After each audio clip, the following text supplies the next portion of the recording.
Така балканския мъж трябва да е мръсен, космат и... Несресен. Мъжа има нужда от някой да говори. Да, за такива неща съвсем. Да. Майка, купуват ли се последователи? Разбира се, че се купуват. Има си ценоразпис, всичко. После ще видим дали ще го режем това. Няма значение, издали се. Добре, да е. Много лекари биха ме намразили за това, което ще кажа, но то е така. Реално. Старецът засвирил с шарения си кавал.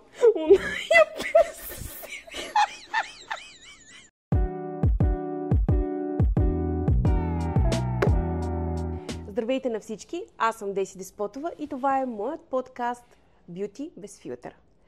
Аз съм собственик и управител на Beauty Point Studio, но като цяло съм един кинезитерапевт с 18 години опит в областта на естетичните процедури за лице и тяло. Неинвазивни. Затова и всъщност подкастът се казва Beauty без филтър. Знам колко е трудно да намерите най-подходящото място и знам колко е трудно да избирате процедурите, на които да се доверите, на кого да се доверите, защо да се доверите. Въобще в този свят е необходимо малко повече информация. И затова реших, че е необходимо да направя този подкаст, за да ви запозная с интересни гости, както е моят гост сега Крум, да ви запозная с различни процедури, различни проблеми, да си кажем едни табута, които никой друг няма да ви каже. Останете с нас. И сега започваме с Крум. Няма да почваме с песен, но може да завършим с песен. Може, нищо не се знае как ще протече разговори, на къде ще тръгне. Това е вода, следващия път водка. Сега сме обяд, но може да се подкараме, да разчупим гипса. Добре. Тук съм ти подготвила няколко стотин въпроса. Леле, ще стигне. На лотариен принцип ще ги карам. Добре. Първо да ми кажеш, според тебе космите женски проблеми са? Не, космите вече са масов проблем. Според мен, макар че в последно време, между другото, при мъжете, които се обезкосмяват здраво последните години, като че ли стана модерно да имат косми, така гледам, някакви тенденции, но на мен така ми е мръсно и ме дразни, сърбящо е, като си ги махал много време станали дебели, мисля, че все тая, кое е модерно, важно е кое ти харесва, така че си е проблем. Махаме космите. Сега на ръцете, примерно съм си ги оставил, макар че в Beauty Point тук при тебе съм правил някакви маханици преди години, но не ми е било фикс идея и не ме дразнат. Но навсякъде на друго място, без главата и брадата, ги разкарвам. И ми отнема много време, защото аз съм черен и космат. Да, това е супер за лазерна епилация. Черни и космати хора, вие сте тези, които трябва да дойдете при нас на лазерна епилация. Добре. Питам те, защото ако трябва да сравним хората, които посещават салоните, знаеш, че, всъщност не знам дали знаеш, че мъжете са по-малко, отколкото са жените. Защо според теб е така? По-малко суетни ли са? Какво говорим, се случва? предполагам, може би специално тук за България, за нашите географски ширини. Не, че съм правил изследване по света, но все си мисля, че тук суетата все повече навлиза при мъжете. Това съм 1200% сигурен. Даже, честно казано, познавам и много по-суетни мъже от приятелките си напоследък. И въпреки това е при младите основно. Младите имаш предвид кое поколение? Джей-Зи? Джей-Зи ли е там, какво е? Да, Джей-Зи и Риана, това поколение. Да. Те са вече по-така отворени, по-малко имат задръжки, комплекси и притеснения от това. Така по-зрелите смятат, че така балканския мъж трябва да е мръсен, космат и несресен и да лъха пот и така да удря по масата и това го прави, да е мъжкара в къщата, което според мен са вече така едни отживелици. Хубаво е човек да се грижи за себе си, така и половинката ще го обича, харесва повече, но наистина има го още това, че мъжете по-малко ходят по такива козметични процедури, все още. Жените преобладават. Но аз си мисля, което не знам дали е похвално, защото все пак смятам, че мъжът трябва да си е силния пол, защото физиката е такава, въобще няма какво да говорим. Ясно е какво имам предвид.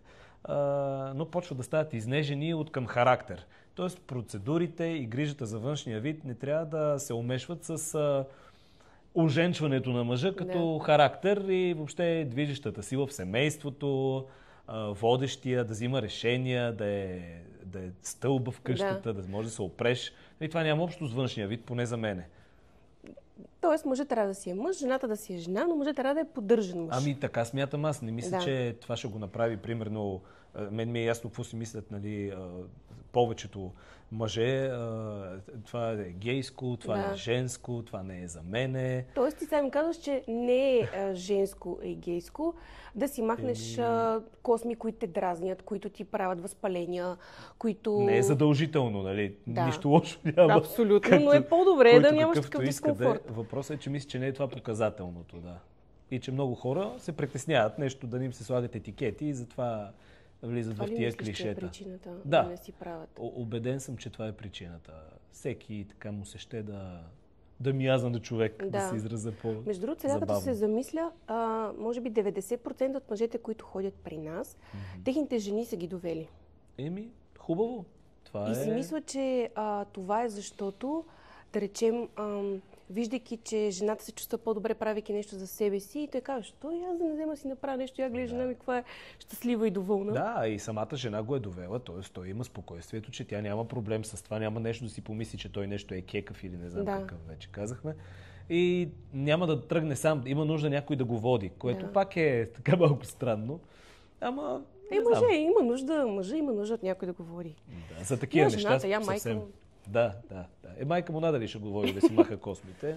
Сей е тая. Виж сега, аз понеже работя с много клиенти, знаеш, никога не казвай, че нещо едва ли е възможно, защото възможни са много неща. Истината е, че доста майки също водят децата си. Децата си мислят тинейджери на 16-17 години при нас. И за обезкосмяване, и за лечение на... За пъпки най-вече, нали, и за почистване, дори и за хидратация. Така че, нали, мога да кажа, че сега, ако синът е на 30 години, едва ли би го довел, нали, но... Въпреки, че и това се е случвало, сега като нищо лошо не казваме. Нищо лошо не казваме. Казваме, че мъжете имат също нужда от това да се чувстват добре, да се поддържат. Нали? Това, че салона е по-розов, да речем, или има по-розови цветове, означава, че е женско. Не е женската съблекалня. Не е женската съблекалня. Просто така, това са цветовете, които говорят за бюти, естетика и така нататък.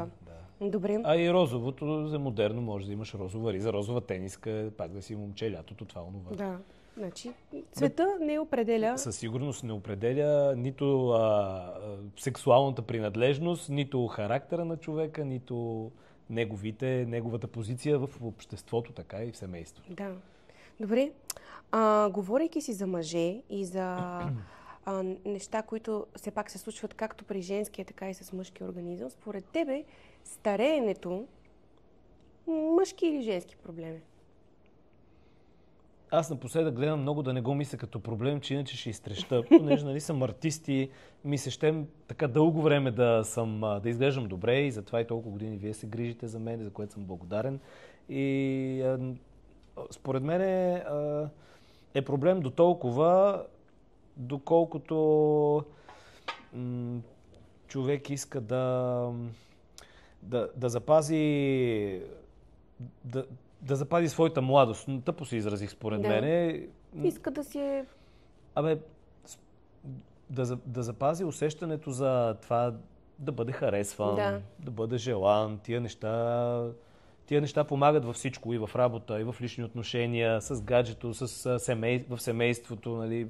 Просто е един вид, пак всичко е свързано с самоуважението, според мен, с личното щастие. Ако ти тия неща държиш на тях, мисля, че ще държиш и на това да поддържаш по-дълго време младостта, защото в днешно време има как да се случи това. Мисля, че на кои двамата партньори разсъждават по този начин, ще върват заедно напред, гледат в една посока. Да. Не казвам да се бутат на огледалото.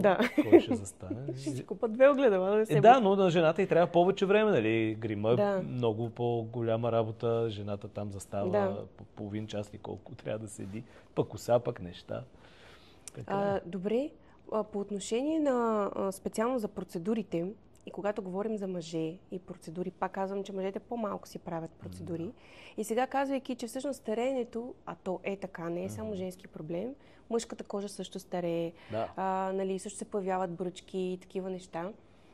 Според теб, на кой му отива повече да ходи с бръчки? На мъжа или на жената? Това е ясно 1200%. Разбира се, че на мъжа му отива повече. Пак казвам, на мъжа ще му отива да е с мъжкарска физиономия, с гъста брада, да кажем, така както съм аз. Да. Да.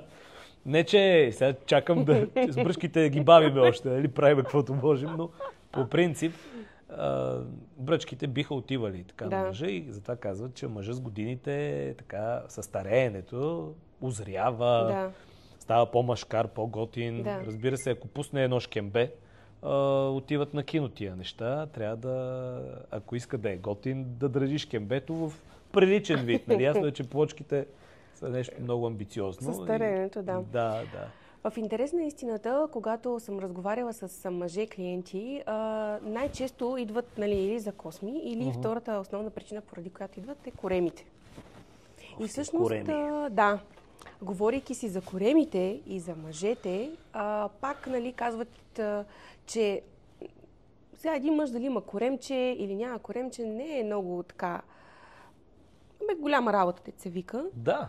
Но в интерес на истината, както знаеш, хормоните оказват много голямо въздействие върху това дали имаме или нямаме корем. И с възрастта, реално, мъжете започват да имат коремче. Тоест, коремчетата при мъжете не са свързани само с това, че са хапвали повече или че са спрели да се движат, а и чисто хормонално. За първи път го чувам това, между другото. Абсолютно. Също чисто хормонално е това, за което ти говориш, по отношение на това, че се оженчват. Стават по-женствени. На последният семинар, на който ходихме, една докторка обясняваше за това, че нали, както при жената, навлизайки в менопауза, се променят съотношението на мъжки и женски хормони, започва да се става малко по-басов, да речем, става по-агресивна, с малко повече така, мъжка енергия. Така и при мъжете обаче става обратното. Започват да намаляват мъжките хормони и всъщност започват да наделяват женските.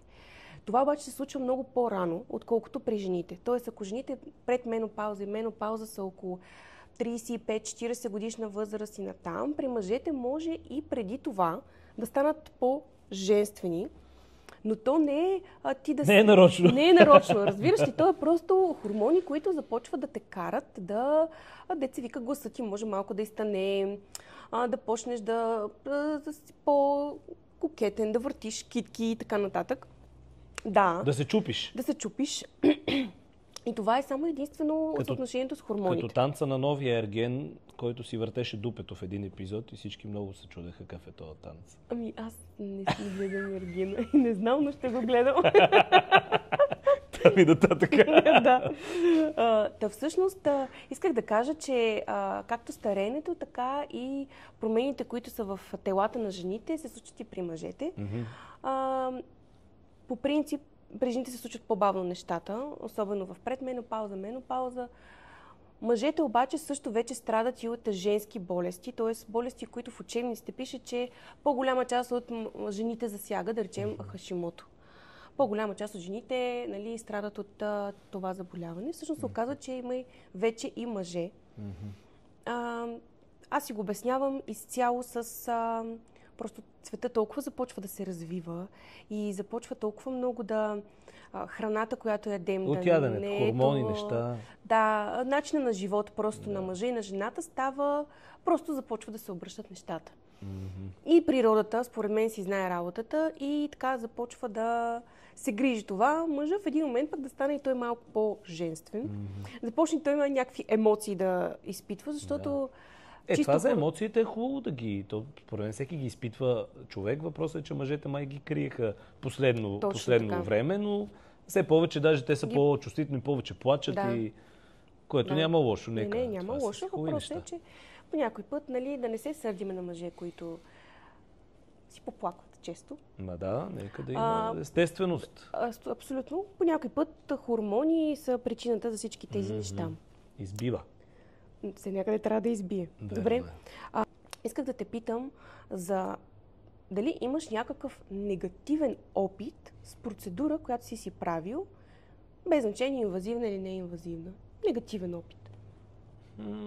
Честно казано, аз съм много внимателен с тия неща, въпреки че от доста време идвам при теб и и други неща съм си правил така, не кой знае какви, да не си променям физиономията, просто съм се старал, нали, да изглеждам младолик максимално, без да се подувам или да ми става дебела главата или нещо такова. За сега не съм имал някакво урезеляване, може би заради тази внимателност. Тоест, обаче, подбираш правилно. Как подбираш? Късмети имам също така, но и все пак наблюдавам кой къде е винаги през познат, през някаква препоръка. Не стрелям на посоки. Тоест, ако видиш една много хубава снимка в Инстаграм преди и след, да речем на... устни едва ли, но примерно на някакви има бръчки, няма бръчки. Ако видиш хубави снимки в Инстаграм, не би да се подведа директно. Да отидеш. Не, трябва да са ми някакви хора, които ги познавам и да си поговоря с тях. И то така доста добре да ги познавам. Да, т.е. ако имат много последователи в TikTok, в Instagram, пак не ги популярни са като личности. Тия последователи може и да са купени половината, така че то нищо не се знае. Купуват ли се последователи? Разбира се, че се купуват. Има си ценоразпис, всичко. Има някаква агенция, която ги продава. Агенция, има разни хора, да с това се занимават. Така е вече. Не, няма да купуваме. Няма смисъл. За да не купуваме последователи, трябва сме естествени. Може да харесате нашата Instagram страница. Да дигнем малко. Точно така. И TikTok също, нали? Така да минем едно от 20 000. Всичко по трасето. Да. Така че хубави са нещата хубаво е да се поддържат и външния вид, и социалните мрежи, но да гоним естественост, защото всичко друго се самозаблуждаваме себе си. Това са балони под налягане. Добре, ама социалните мрежи, ти виждал ли си някой, който е по-известен и така, да си е пуснал някаква гадна снимка в социалните мрежи? Повечето с филтри. Да, наистина повечето хората обичат да гледат красиви неща. Това е факт. Примерно и нашите видеоклипове има така една определена визия, която трябва да я има. Да. И ние винаги я гоним. В смисъл, това е като нещо, което дори не се коментира, то се знае, че е така и то се търси и ние го правим. Да. Смятам, че това не е само в България. Сега аз гледам и американска, европейска музика и видеоклипове, разбира се, по-комерциални, така наречени песни, не underground. И виждам, че навсякъде се залага на бюти ефекта. Разбира се, не трябва да е мазня, трябва да се гони качество, но обичат хората да гледат красота, красиви лица, красиви хора. Да. И това им е приятно. Добре, според тебе това, значи те е ясно, че когато гледаш видеоклип, нещата трябва да бъдат естетически изпипани, да бъде красиво, приятно и така. Но когато става въпрос за просто снимка или някакво клипче, в което ти нещо споделяш, не ти, някаква личност споделя, но все пак е сложила толкова много филтри, че хората започват да скриншотват навсякъде и да пишат, кажете ми кои са сенките, които ползва еди кой си. Кажете ми цвета на косата на еди коя си. Смяташ ли, че това е изкуствено направено? Т.е. ти постваш някакво съдържание, което искаш да е максимално органично и естествено, но пък ти не седиш по най-естествения си начин там. Така е, за мен това е тъпо. Даже някой път представих си, докато ми разказваш доста хора, които съм виждал и аз. Малко като аватари са, наистина не знам. Това не създава ли грешно впечатление в хората, че ние точно по този начин трябва да изглеждаме и ако съвсем малко кривнем от този идеал, значи ние вече сме супер грозни. За съжаление така става, да. И може би трябва да пораснат малко всички, които гледат тези личности в интернет и тогава осъзнават, че това не е напълно естествено, не е задължително да е така и че социалните мрежи не са буквални, това са едни напудрени моменти, които се качват, преекспонират, много хора ги преекспонират и не трябва да се заблуждават, че това е живота всъщност, защото някой път стават гафове, депресират се младите хора заради това нещо, гледат демонстриране на лайфстайл, който въобще не е точно този, който се качва в социалните мрежи на съответния инфлуенсър, артист или там без значение, манекенка. Но заблуждават, заблуда е социалната мрежа и трябва повече да се мисли, да се внимава. Трябва да си така интелигентно си, не знам и аз как да стане работата.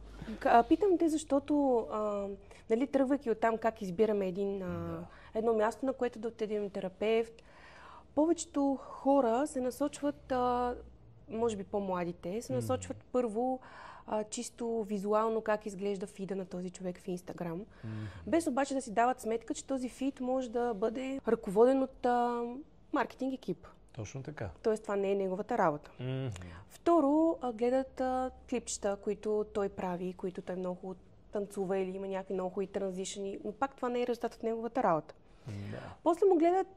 После гледат снимки на известни личности, които са ходили при тази личност, но тези известни личности са, знаеш, с филтри. И така се създава едно абсолютно, според мен, грешно впечатление за работата на истинската работа на хората. Защото не е като да отидеш при адвокат, нали? И там ти не го гледаш в Инстаграм, нали, какъв му е фида, ти отиваш при адвоката. Може би, тъй като ние занимаваме с естетика и с бюти, хората искат това, което анализирайки работата на този човек с фида му в Инстаграм или в ТикТок. И оттам идват много заблуди, бих казала. Казвам го, защото доста клиенти, които са идвали при нас с някакви недобри резултати или пък резултати, които дори са в негативния смисъл, т.е. пострадали са от такова място, което всъщност има прекрасен фид, има много добър маркетинг, има маркетинг, за който са плащани стотици хиляди левове на месец. Аз съм абсолютно сигурна, с много инфлуенсъри, с много интересни звезди. Други пък, които не са чак толкова. И просто хората остават с впечатлението, че колкото е по-голям маркетинг и колкото повече известни звезди участват толкова по-добре се справят и екипа. Да. Сега вече, разбира се, е тенденцията да се показват екипите и хората в екипа как работят са повече, нали? Но винаги съм се чудила, нали, как клиентите избират. Защото знаеш, че има супер много салони. Има супер много хора, които блъскат. И затова те питам. От останалостта също е вариант и мисля, че този е най-добрият вариант за една дългосрочна нормална практика и ни постоянни клиенти, защото от останалостта мисля, че е най-стабилно. Но когато пък идват популярни хора в някакъв салон, без значение името, те си качват в социалните мрежи това, което се прави и сега вече кой ще им повярва, кой не. Това е работата на тия популярни хора. И ние сме правили много тиктоци и всякакви видеа, и за махане на косми, и за разни хидратации, и мезотерапии, и за козунаци, и за тлъстини, за каквото се сетиш, нали? Сега или ще ти повярват, или не. Ти ги правиш, примерно, по-хумористични, да не е толкова излъскано, изкуствено, опитваш се малко като опозиция на цялата тая показност и перфектност. Но пак идеята е разкрасяване, идеята е да изглеждаш по-добре. Пак е свързано с суета. Така че целта винаги е най-съща, въпрос е реализацията доколко. Абсолютно. В интерес на истината, аз си спомням, че може би ние бяхме едни от първите салони, които пускат хумористични видеа. Да, така е. И няма да забравя колко много хора се чудат. Се чудат и казват, какви са тия? Каква е тази реклама? Това е антиреклама. И всъщност след това доста започнаха да гледат от нас и да правят по същия начин.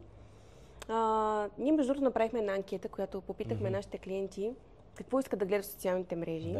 И всъщност хумористичните видеа бяха само 30%.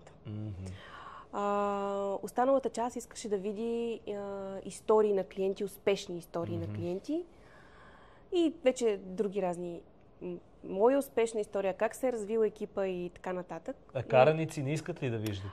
Не сме ги питали. Те трябваше да изберат някакви такова, но идеята е, че хората искат да гледат сериозни неща, но не ги гледат. Защото с маркетинга сме правили доста пъти опити да популяризираме някое видео, което е доста сериозно, на сериозна тема. За лазерна епилация, да речем, или как да изберем място, на където си направим процедури. Натежава им нещо. И просто им е скучно и скролват. Докато ако е някакво супер хумористично видео, го гледат много повече. Тоест, ние се опитваме да се водим по това какво гледат хората, защото може да искаме да сме супер полезни, но тъй като не го гледат хората, как да сме им полезни? Нямат сили, нямат търпение, нямат енергия, нямат желание. Искат, ако може, в смешката да разберат какво ще може да им се случи на това място и да отидат. Абсолютно. Хем да се похилят малко, да се отпуснат, хем и да научат за какво става въпрос. Ако може в 20 секунди всичко да е ясно. И цената да е казана, това е много важно. И цената, и от колко процедури има да резултат, и аз от колко процедури имам нужда и кога да си запазя час. Много неща са за 20 секунди. Трудна работа, но поне половината. Добре. Как, ако един човек не иска да избере някакво място, където да ходи, изключваш варианта, че ни познаваш нас? Да. Как би избрал ти? Или какъв съвет би дал на хората, които избират място? Изключваш все едно, че ни познаваш. Пак казвам, в моя случай специално от уста на уста е думата, да. Или отзиви да гледат, да четат. И отзиви, да. Специално аз, всичко е с приказки от близки хора. Това ми се струва най-правилното. Някой да е бил на това място и да ти каже, да те заведе. Да. Другото си е, винаги има някакъв риск, как ти трябва да се опознаваш с този човек, как да си сигурен. И можеш да идеш на консултация при този човек. Да, консултация. Да, навсякъде май се ходи първо на консултация, нали така? Не навсякъде, нали, но мой личен съвет към всички. Да му кажеш как му е кожата, от какво има нужда, за какво става въпрос, въобще, защото той може да не може реална представа да си изгради. Мой личен съвет към всички зрители е първо да си запазват, да гледат социалните мрежи, разбира се, но това, че има 2000 или 5000 последователи, не означава абсолютно нищо. Вторият ми съвет, това е да отидат на консултация, да си записат час, да речем при някоя личност, която им е харесала просто как се държи в социалните мрежи или която смятат, че има достатъчно знания и умения, би могла да ги консултира правилно. Отидат на консултация и третото е да внимават с отзивите. Ще ти кажа защо. Защото когато ние направихме правихме подбор за терапевти. И при мен дойдоха, може би, 3 момичета, които бяха работили в студио за лазерна епилация. Тук няма да отварям темата, че те нямаха никакво образование за това, но това е една много дълга и досадна тема, която няма да я подхващам. Да. Говориме сега за отзивите. И аз съм виждала над 100, 200, 300, 400, 500 позитивни отзива за това студио във Фейсбук. Говорите за адски много отзиви. Тоест изкуствени са били. Аз това питах маркетинга. Викам, добре, това са 400 човека, са отишли там и са супер доволни. В смисъл, възможно ли е това? Защото повечето хора са склонни да пишат негативен отзив. Знаеш, когато не си доволен, точно така. Хваленето по-рядко. 400 човека, викам, ние тук 40 човека за толкова години не може да съберем за какво се случва. И да призова всички, които ни гледат и които ни познават и които искат така да ни подкрепят с позитивен отзив, да го направят на нашата Google страница. На Facebook, между другото, си спряхме отзивите. Така ли? И това е друга една история. Друга тема. Та всъщност видях, примерно, над 300 бяха. Питах маркетинга, как е възможно ти да платиш на 300 човека. Всъщност се оказа, че това студио, аз го разбирам, това от хора, които са работили там, идвайки при нас. После ще видим дали ще го режем това. Няма значение, издали се. Добре, да е. И казват, на нас не ни даваха процент или ни даваха по-висок процент от процедура, ако накараме клиент да напише отзив още докато е в салона. И си представи, ти работиш в такова студио и ти казват, ако направиш процедурата, ти давам 3 лева, но ако клиента напише позитивен отзив, ти давам 5. Ти давам 10 лева. То повече от процедурата, 3 пъти. Ти ще накараш ли клиента да напише позитивен отзив? Да, даже мога да го набия, ако не иска да го напише. Направо ще му дадеш телефона в ръцете и ще му кажеш, пиши. Или с това, дето ти права сега, ще те урезеда. Да, надяваме се, да не е било така. Ще ти изгора бузата. Тоест, те са имали някакви... То няма лошо да даваш бонуси за това, че екипът ти подбужда клиентите да дават... Но тук говорим за отзиви човека още докато е в салона. Тоест, той не знае какъв резултат ще има. Особено когато говорим за лазерна епилация. Ти направили си процедурата, обаче дали ще изпадат космите, колко процедури си направиш, дали процедурите, които си направил, всъщност са достатъчни. Това няма как да го разбереш на първа процедура. И специално за отзивите, това което исках да кажа, трябва много внимателно да се подбират и да се следят. Защото, видите ли, студиото е отворило от един месец и има 300 позитивни отзива, значи там има нещо гнило. Така е. Значи маркетингът, че им е добър е, нали? Но пак казвам, трябва да се внимава и с отзивите.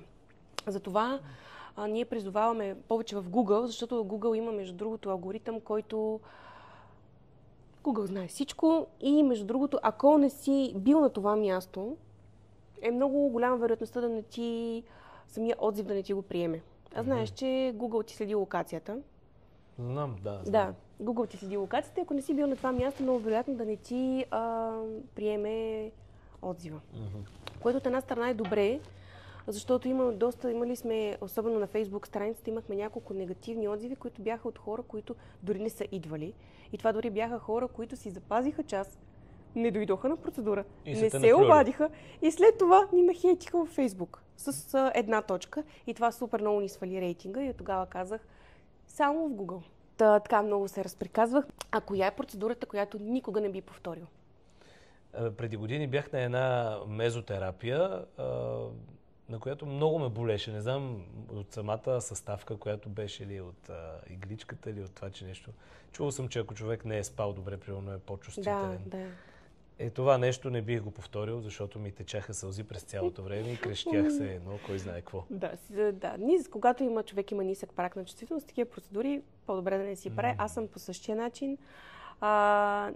Има процедури, които правим и които са уникални, защото съм виждала ефекта върху клиентите. Да. Но аз лично на тази процедура няма да се подложа никога. Един път ми се опита да ми направи на такава процедура. Да. Вех си с едно духало. Работеше на най-ниските параметри, ама на най-ниските възможни параметри. Само дето ни казах само тук да ме щракне 3 пъти, ето трябва 303 пъти да ме щракне. Да. Добре, има ли нещо, което обмисляш да направиш като процедура? Обмисляш, мислил си да направиш като процедура, но нещо те спира да не си я направиш. Да, между другото, обмислил съм така тук отдолу малко не знам точно как се прави, да си намаля обема на брадичката и масните тук вече, леки натрупвания. Да. Но все още не съм го правил, даже по-скоро мисля да поотслабна примерно 2-3 кила и да видя дали това ще повлияе или трябва нещо да направя, да си направя по-изразителна челюст, да кажем.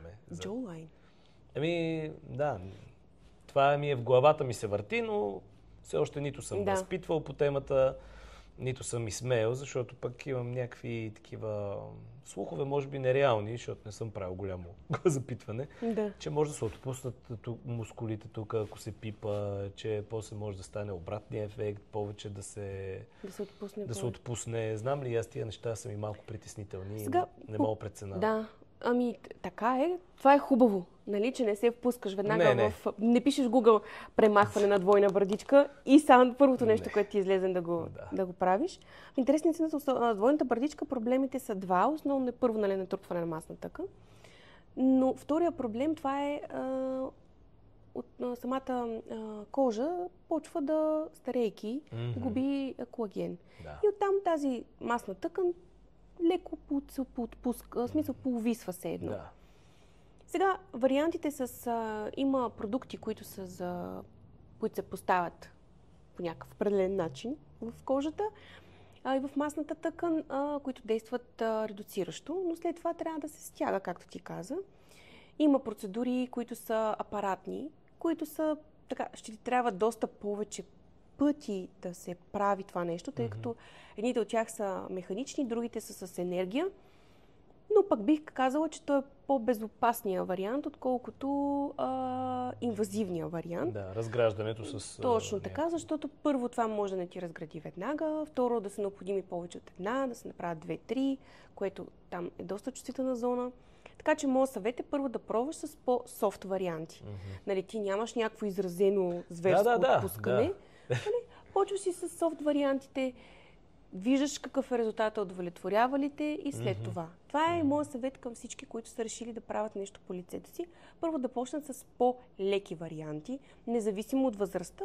Почнете с механични масажи, като ендосфера, като LPG, ръчни масажи, козметики и така нататък. След това могат да преминат на енергийни процедури, лазери, радиочестоти и чак след тогава да преминат към на инвазивните процедури. Защото се оказва, че ако една кожа не е подготвена с енергия или с тип механичен масаж, т.е. самите клетки, ако не са достатъчно добре подготвени, инвазивната процедура, която ти се направи, няма да е с такава ефективност. Или пък може да има, точно както си казваш, обратния резултат. Да, значи правилно нещо ми се върти в главата. Да, ти така интуитивно. Интуитивно нещо. Интуитивно. Хубаво е, нали, че може би сме си говорили много пъти по тази тема и вече си схванал идеята на нещата. Да. Нали? Моят съвет към всички, нали, които са решили да правят нещо в този ред на мисли е първо да започнат с неинвазивни апаратни методи и след това вече да преминават. Сега, ако не се подобри нищо. Точно. Обаче, ако искаш ефект от днеска за утре, тогава нали, говориме за така. Нали? Но трябва да си запознат какви са страничните ефекти от това нещо, какви биха могли да бъдат във времето, защото нали, не всяка естетична процедура, която се прави, ти дава стойност във времето. Тоест ти това нещо трябва така или иначе да го поддържаш.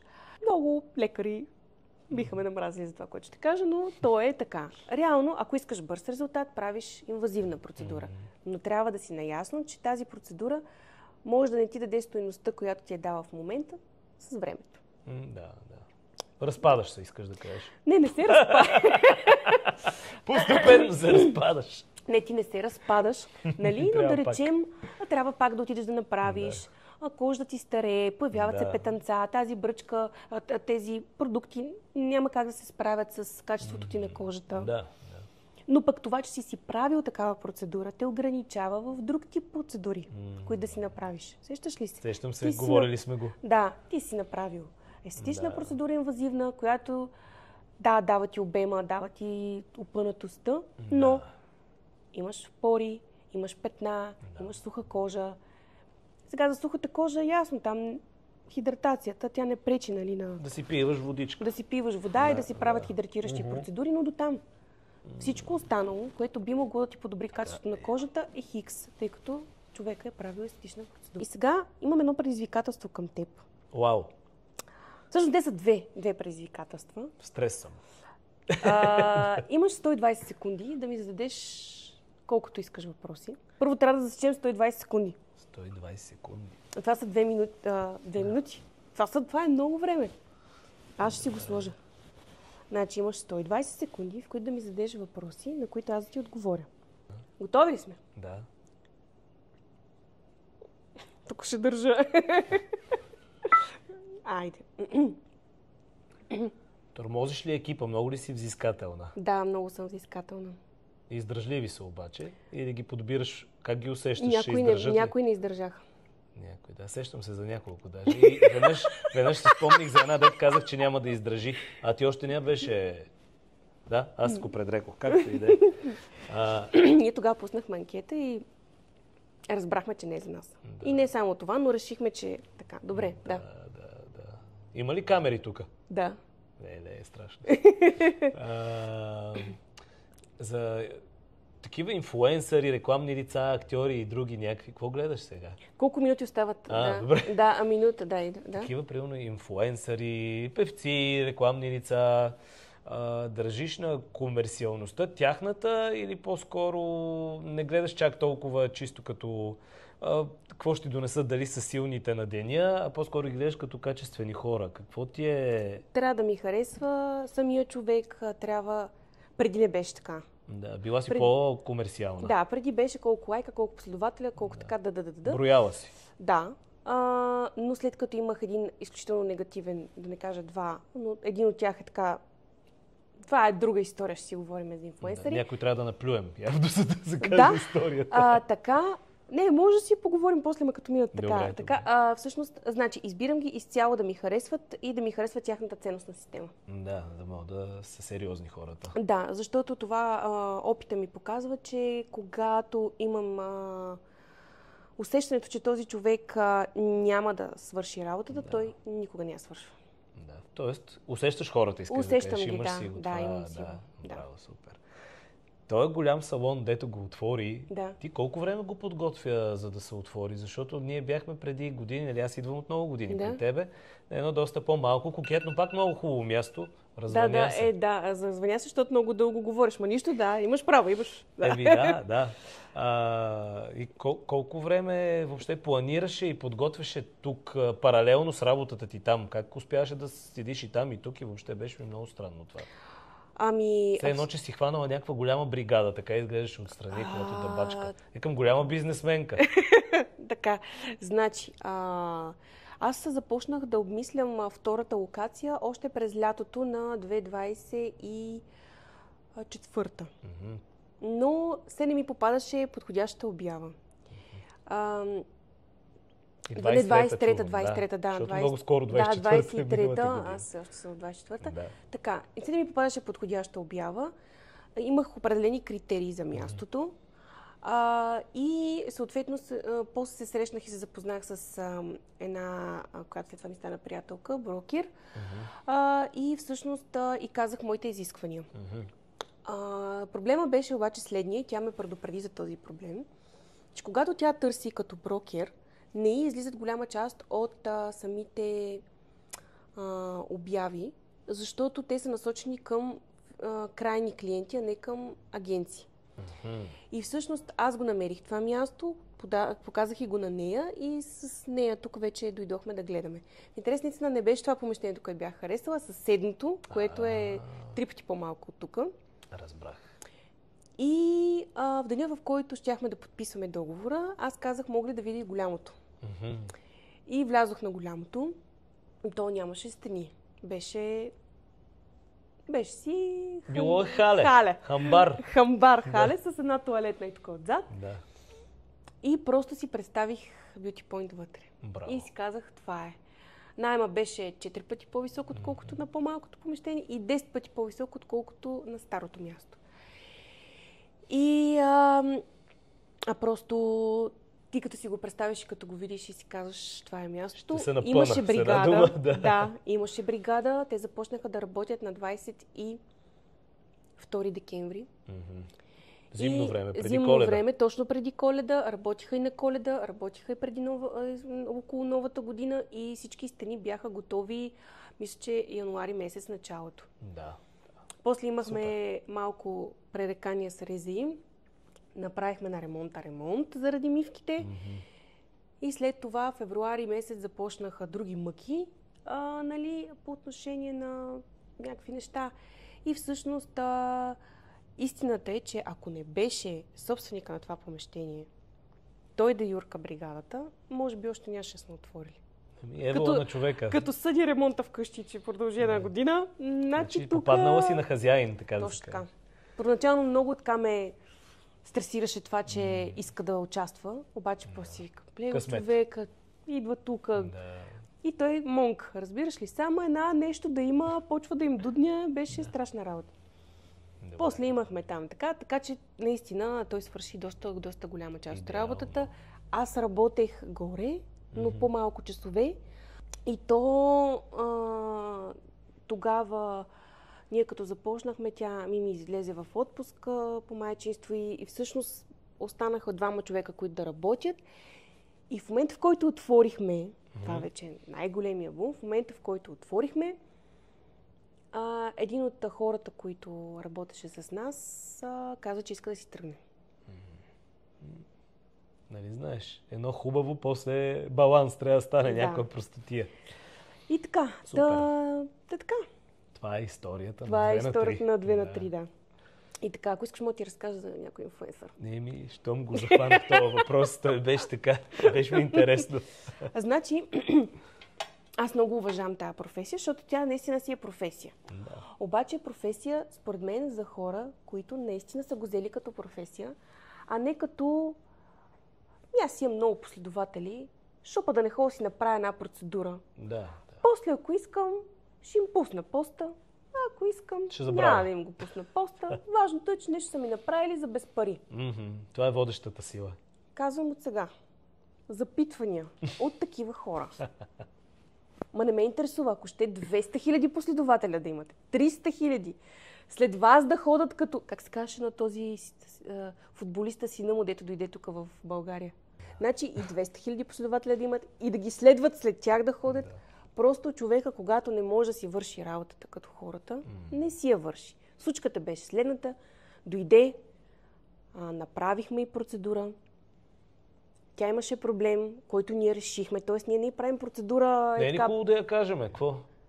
Аз ни помня името, човек. Така ли? Тя толкова ли е залязла? Наистина ни помня името. Виж, това беше много отдавна. Имахме нужда от кампания. Да. Аз, понеже ми беше препоръчена от друг човек, имаше проблем. Ние го решихме с процедура, която направихме. Смисъл, не сме го решили веднага, защото тази процедура... нали знаеш, трябва да се правят. Но ние просто дадохме решение на един проблем. 2 месеца. Значи маркетинг. Първо, да ми покажете какво ще пишете. Добре. Маркетинга показва какво ще пише. Много изисквания. Така. Ама да ми покажете, нали, тя не ни е взимала пари. Това трябва да го кажем. Ние сме направили процедура за над 500 лева. Бартер. Това са пари. Точно така. Да.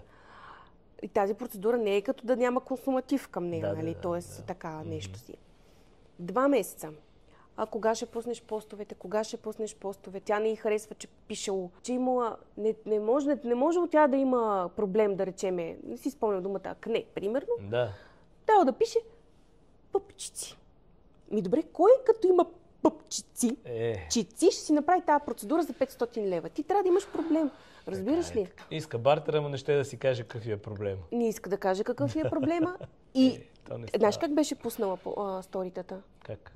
Аз си казвам, трябва да има разстояние между сторитата. Нали, мислих, че ще съм разбрана. Знаеш какво беше разстоянието между сторитата?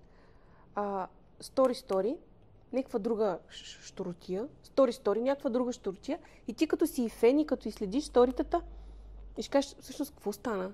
Какво беше това?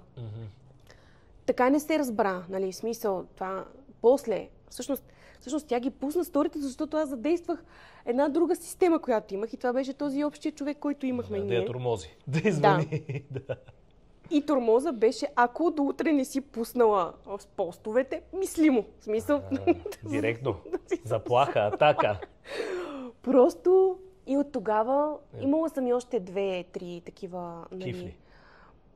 Те са си момичета, които нямат нищо против да бъдат показвани в социалните мрежи. Нямат нищо против да им бъде направена процедурата, не бих казала публично, ама нали публично, защото я пускаш. И ние тогава сме го правили без пари. Да. Тоест сега бихме го направили, нали? Да. Но са много малко хората, които реално, ако искат, нали, инфлуенсъри, без пари, на бартер. Да. Реално ние го правим, за да могат, защото ние не им правим процедура, която няма да им реши проблем. Ние искаме наистина да им дадем стойност.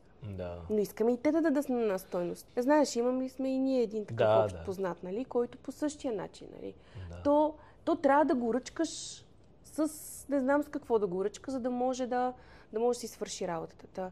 Специално към инфлуенсърите, тези, които си вършат работата като хората, си я вършат. Имали сме и още един случай с едно момиче, което лично според мен успяхме доста добре да я решим проблема.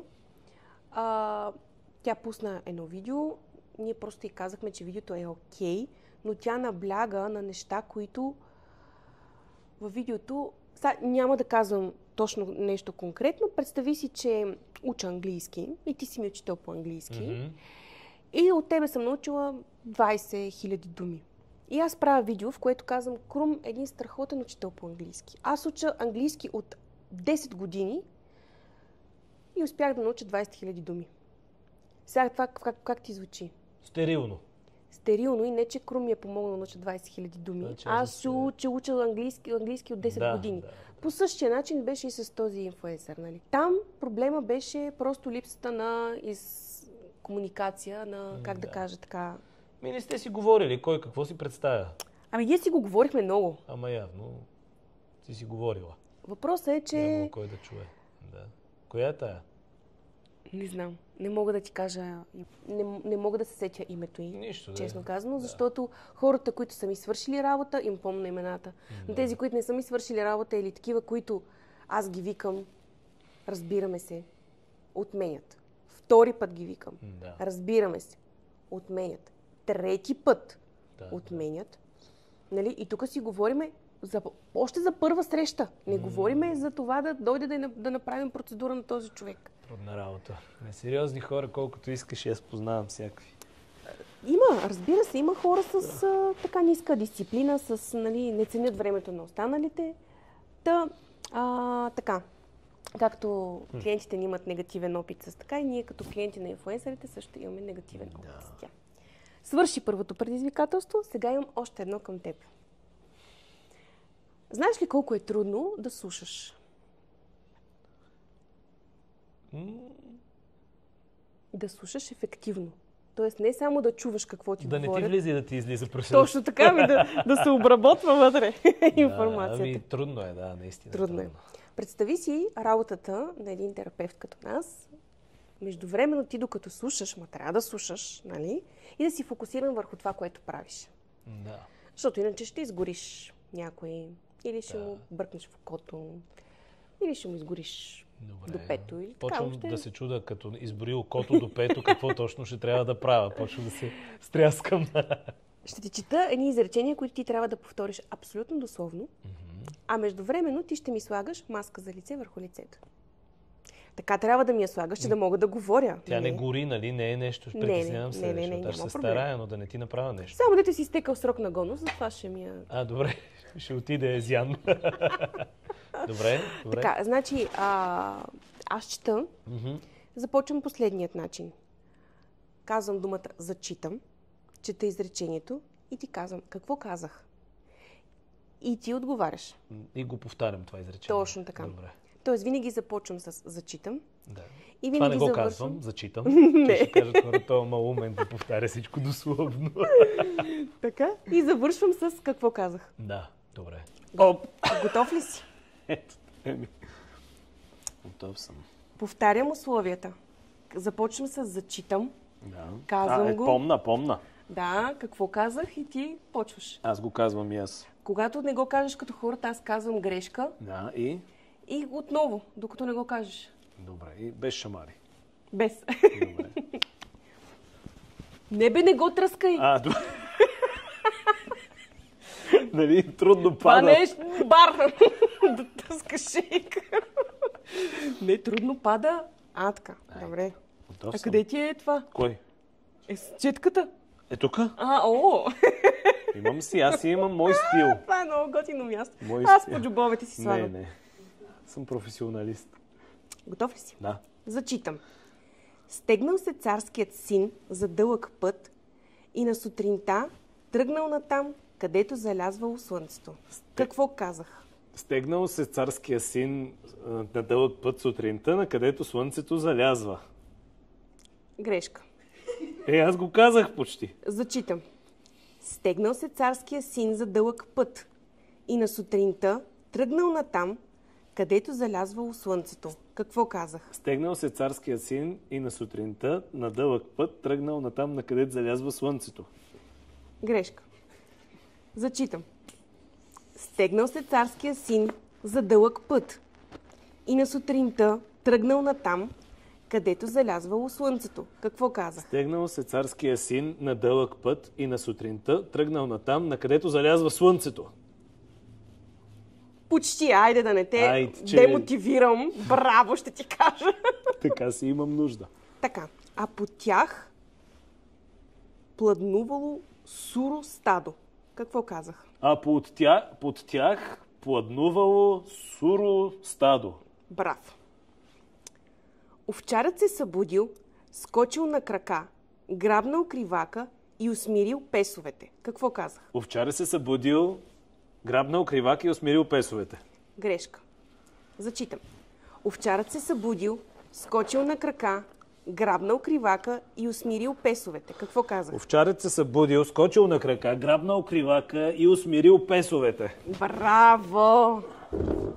Бил едър, здрав, белобрат старец. Какво казах? Бил едър, здрав, белобрат старец. Браво! Старецът засвирил с шарения си кавал.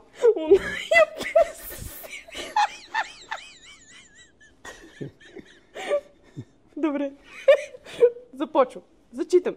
Старецът засвирил шарения си кавал, оная песен, която овчарите свирят на стадата си, когато слънцето захожда. Какво казва? Старецът засвирил на стария си кавал, оная песен с стадата, дето там нещо правили. Добре, това чуват мъжете, когато жените им обясняват някакви неща. Не, много потече, чакай. Така. Зачитам. Старецът засвирил с шарения си кавал, оная песен, която овчарите свирят на стадата си, когато слънцето захожда. Какво казах? Старият овчар засвирил с стария кавал, оная песен, дето когато станат всичките овчари с стадата. Добре, Това ми е много трудно вече. Съсредоточи се. Просто трябва да чуваш моя глас като ехо в главата. Да. Не се опитвай да запомниш. Готов ли си? Чакай, тази зона е по-трудна. Старецът засвирил с шарения си кавал, оная песен, която овчарите свирят на стадата си, когато слънцето захожда. Старецът засвирил стария кавал. Защо да е стар кавала? Нещо старо имаше, ама. Ето така се препредава информация от човек на човек. Ти му казваш нещо, той чува нещо съвсем различно, казва на другия нещо съвсем различно и накрая иди и доказвай, че нямаш сестра. Добре, последно. Айде, сега ще стане. Слушам. Аз съм сигурна. Умил ръцете и очите си от праха и седнал веднага на трапезата. Какво казах? Умил ръцете и очите си от прахта и седнал веднага на трапезата. Така, аз го помна. Добре. Айде последно, наистина последно. Когато слънчевата майка вдигнала трапезата, слънцето пак попитало. Когато слънчевата майка вдигнала трапезата, слънцето пак попитало. Слънчевата майка. Слънче или слънчо? Или Слънчевата. същата работа, какво казаха? Слънчевата майка. Е като слънчевата система. Ема тя е слънчева, на слънчо майка му, а не че е слънчева като жена. Аз Виждаш ли хората как не разбират какво си говорят един с друг? Аз не го мислех така, както ти го казваш. Аз Ами си го да. мислих на слънцето майка му. Еми да.